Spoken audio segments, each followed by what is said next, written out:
David called us saying, you know, hey guys, I got a job for you. And we were saying, great, you know, because we missed out on Fight Club. Really wanted to do that job. But so what do you got? And he says, fingers. Okay, what are the fingers? Tell us about the fingers. This is a big, long story of wonderful things that were designed and created and shot and succeeded, but ultimately didn't end up in the movie for various reasons. Go ahead. You were around and threw you in here, so get your shit together and then start coming back up there. Yeah, go ahead. Yeah, and maybe, or to get the gun. Yeah. Keep it coming, Frank. And Shit, goddamn it, fuck. Wow, just take it. Shit. ready, and action. Fuck! I'm just waiting all day. Ready? This is an appliance that was done for Dwight's hand.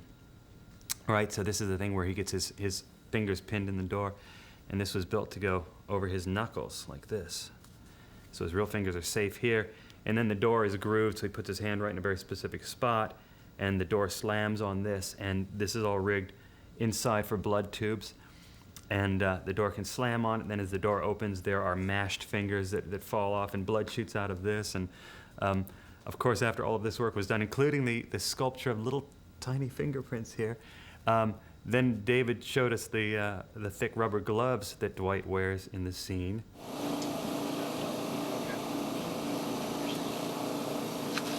But the plus was, it's great because the glove will balloon up full of blood and make it even more horrific.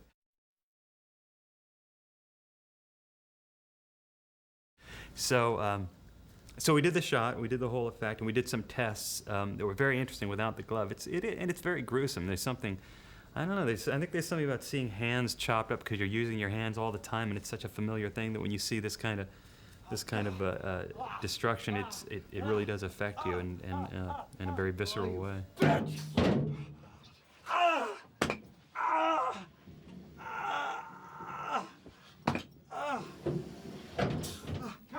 What the fuck went on with his door? When we made these fingers, one of the things he said was he wanted to have a cut of them dropping on the floor, and Dwight would snatch them up and put them in his pocket. So we made these rubber fingers, you know, which is sort of like what we would normally do. Our plan was to soak them in blood and in water to give them a little bit of a, you know, extra weight, a little bit of a, you know, gelatinous kind of quality to them. And when we Good job, Vada. Come here, Vada. Just come in. Come on in here, Nevada. Come in, sir. Just sing for the camera. Because, no, come on. Now he's mad. This won't be on the Panic Room DVD. No, anyway, so when it came down to doing the shot and dropping them on the ground, Fincher's comment, you know, he said, looks like rubber Cheetos. They look like rubber Cheetos, man. And that's the extent of the conversation. You know, you go, rubber what do you mean by rubber Cheetos? Well, they just look like rubber Cheetos. Take them away and make them less Cheeto-like. And then, of course, he sees the frustration in your face, and then he loves that, you know, so he just keeps, you know, next time you talk to him, did you solve the Cheeto problem? And you're like, we're working on the Cheeto problem. So this is the rubber Cheeto. We got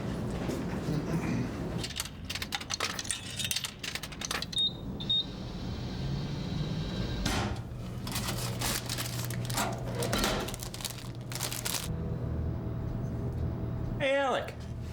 Cheetos. We went back to the drawing board and we cast these fingers out of silicone this time, and we determined by dropping silicone fingers and foam fingers which ones bounce the highest, because one thing we knew is, okay, he says rubber, it must mean that they're bouncing too high.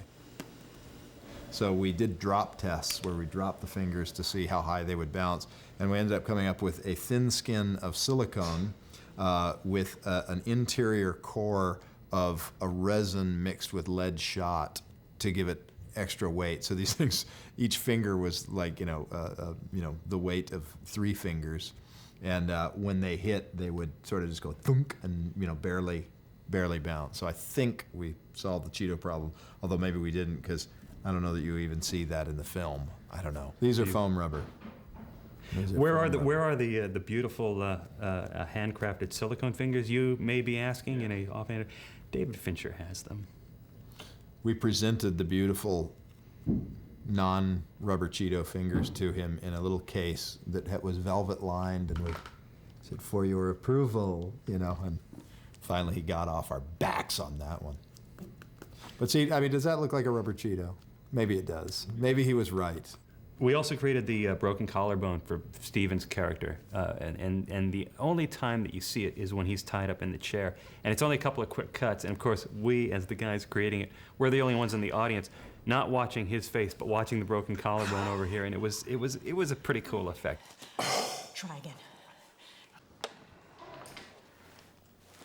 It's subtle, but it's effective because, again, Fincher in his depth of detailing, he told us about the story of seeing a broken collarbone and how it actually moves when the person moved their arm, the broken collarbone moved under the skin, and how it was just such an abhorrent thing to see, but it was totally real life. So he had us recreate that.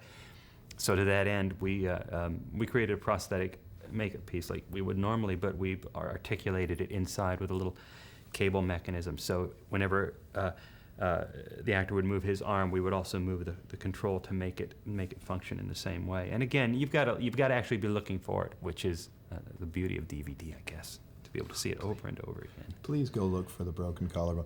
Actually, it was Sion who had broken her collarbone. Some, I don't know what it was, making tea. He said he heard her scream. I didn't know if we were supposed to say that part because I also heard it was not. It wasn't. She didn't just have a broken collarbone. I mean, David was there, and you figured it out. I don't know what's going on in that relationship. See, if we had more to talk, if there was more in the film, we had more to talk Let's about. see. We're winding. We know we're winding up right now, and Wait we're a minute. not ready. Wait a minute. We did a broken leg also. Dwight Yoakam, when he falls down, he gets hit by the sledgehammer. And 3, 2, 1.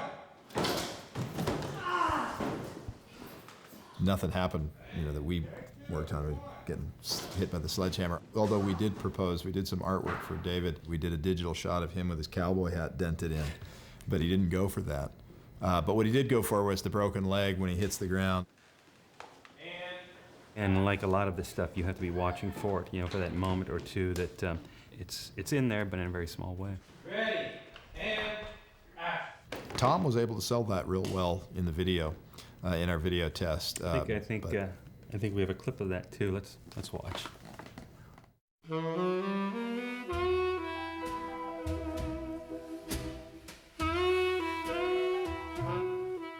Then we built a spandex unitard that had bones, misplaced and jutting, and an oversized shoe. David wanted him to have an oversized shoe that we could kind of twist around.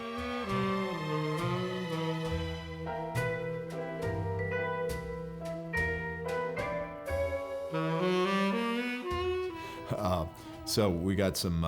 We put all that together and.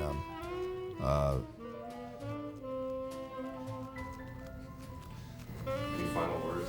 I think that does it. Out of this 10 minutes, I think you get about 2 minutes of usable video. I get enough. That's good. Good. Thank you. Sorry to drag you guys out here.